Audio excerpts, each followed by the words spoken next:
What's up, guys? This is Jensen and welcome to another video.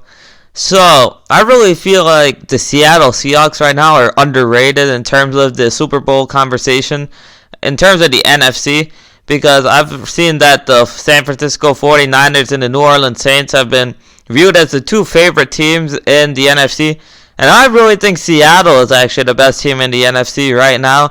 And obviously that's assuming a couple things. That's assuming that, Jadeveon Clowney is re-signed by the Seattle Seahawks. But I'm going to assume that's going to happen. And let's look at the roster if that happens. If Clowney re-signs, look at the offense. Russell Wilson, in my opinion, he gives them such a premium over any other quarterback in the NFC. It's actually funny. Like, in the AFC, you have Patrick Mahomes, Deshaun Watson, Lamar Jackson.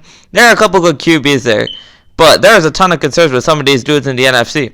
Drew Brees, he's getting older. He's declining in arm strength. Aaron Rodgers, he's also getting older. And even though Aaron Rodgers is still a stud, there's no doubt that he's certainly on the decline. Carson Wentz, I think that this dude could be a top 5 quarterback potentially, but he's always injured. Dak Prescott, I'd say he's top 10, but not really top 5 yet. So I really feel like Russell Wilson gives him such an advantage. His ability to make clutch plays on the run. He also knows when to check it down, but he can also hit the big-time strike.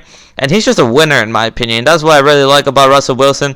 So I'm a huge believer in the quarterback being a huge part of a team's success. The reason why I picked Patrick Mahomes and the Chiefs over Jimmy Garoppolo and the San Francisco 49ers, I think Wilson gives them that premium over the rest of the NFC.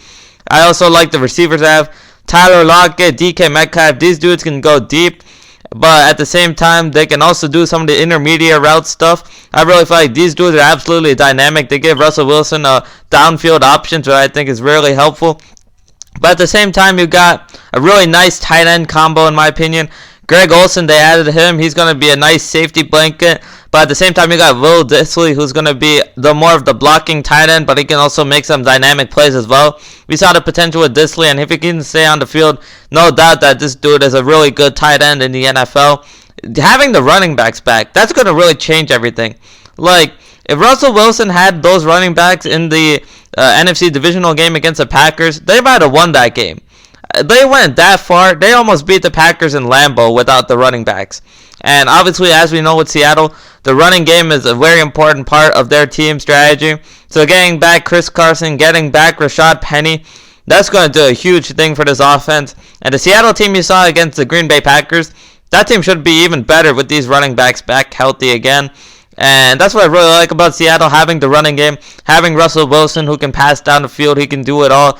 He's really a star quarterback. The offensive line's solid. You wouldn't say it's elite by any stretch of the imagination, but certainly they're very solid.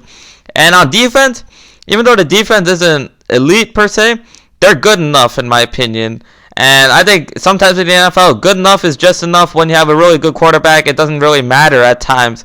As we saw with the Chiefs, you wouldn't say that defense is elite per se, but Patrick Mahomes, when you have a guy like that, having a defense that's elite, it doesn't really matter. If they're good enough, that's good enough. And Jadeveon Clowney, this dude's an underrated defensive player. He's a defensive star. He stops the run. He's not really a pass rushing threat, but in terms of his impact on the running game, that's very important in my opinion.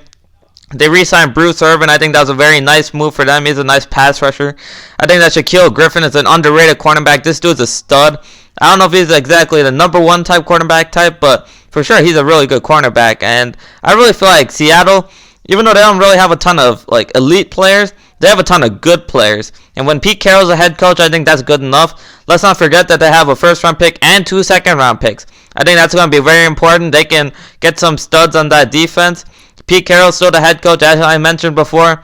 Obviously, you can look back at the Marshawn Lynch thing. Should they have ran in that Super Bowl those years ago? But let's not make that overshadow the fact that Pete Carroll is an elite head coach. This dude's a top-of-the-line head coach in the NFL right now. Seattle, obviously, if they could get home field advantage, that'd be huge. We all know what a challenge it is to play at CenturyLink Field. Those fans, we know how passionate they are about the team. They built a winning culture there. But number one thing for me is that Russell Wilson's a quarterback. And that gives him an advantage over Jimmy Garoppolo and the San Francisco 49ers, in my opinion. It gives him the advantage over Drew Brees and the Saints. Whatever team you want to talk about in the NFC. Carson Wentz and the Eagles, Dak Prescott and the Cowboys. Virtually any team in the NFC, Russell Wilson gives you that advantage, in my opinion.